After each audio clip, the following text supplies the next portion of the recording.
Berriro ere, publikoki salatu nahi dugu Sestaoko haur parkeen egoera tamalgarria. Eta halaxe helarazi diogu azken osoko bilkuran gure udala gobernatzen duen PNV-PSE koalizioari.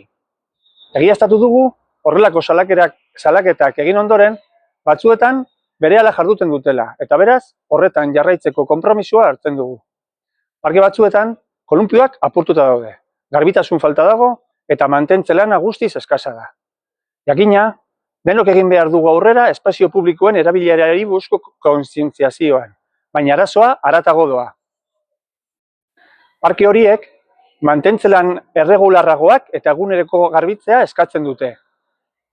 Argi dago, herriko garbiketa lanak erabat utzita daudela, arduradunen aldetik, baina mesedez, utzikeria horrek ez diezaiela kalterik egin Sestaoko haurrei, egun gertatzen den bezala.